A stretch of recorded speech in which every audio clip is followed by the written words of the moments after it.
certainly very profitable in many countries. It's certainly illegal.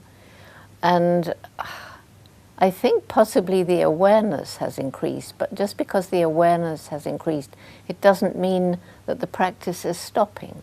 It just means that these illegal traffickers get more and more cunning in the ways that they use to smuggle animals from one country to another. And, you know, the problem is that it's immensely cruel. There's an enormous loss of life. And in some cases, for sure, animals are insured. And if those particular animals die in transit, then the trader takes in the money for that, and then he sends more. So he's making double, and it's some of these practices are really horrible.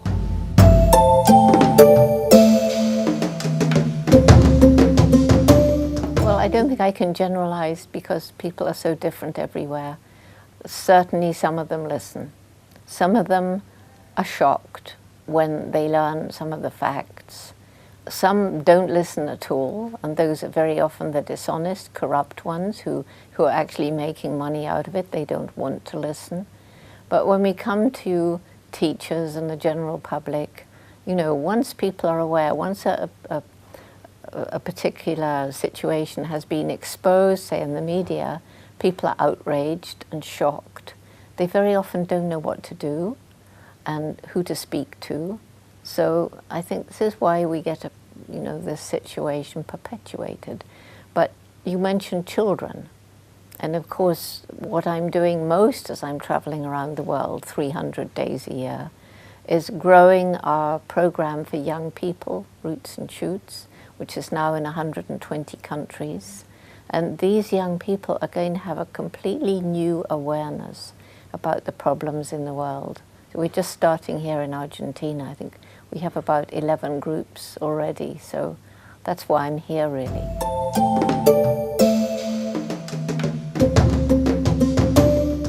I think the most important thing is to start young children interacting with animals, say it's a dog or a cat, with a little guidance, because children can be cruel, not meaning to be, because they don't understand that it's going to hurt if you poke an animal's eye. They're probably used to their toys.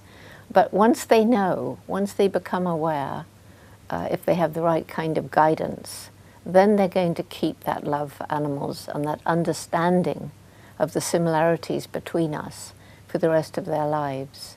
And, you know, it's amazing to me to see how quickly, how responsive children are when they are brought in contact with animals, even children who haven't had the experience before. There's something that they find amazing and wonderful if they have this opportunity to interact peacefully.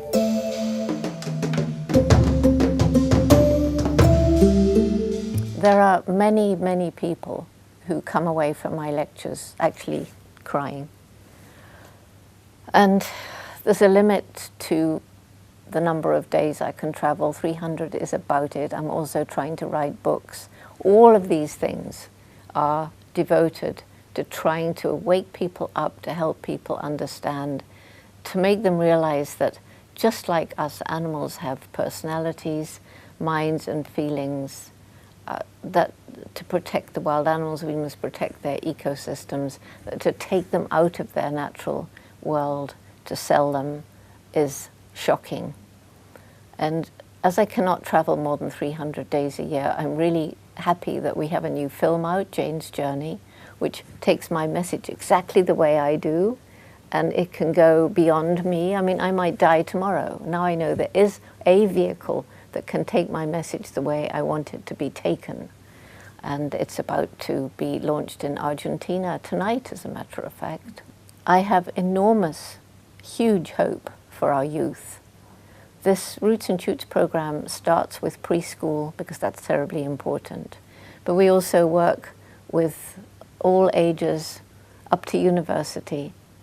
And some of the young people, our youth leaders, our ambassadors, are going into the schools, are taking this message, starting groups on their own, traveling around the world. And sometimes young people listen more intently to another young person. There's something about that communication of age group to age group. So this is my hope for the future. My hope is that we create a critical mass of young people moving out into the adult world as the next teachers, the next parents, the next lawyers, the next doctors, the next decision makers. And that's what has to happen if we want to save this precious planet of ours and all the incredible, amazing, wonderful life forms with whom we share or should share the earth.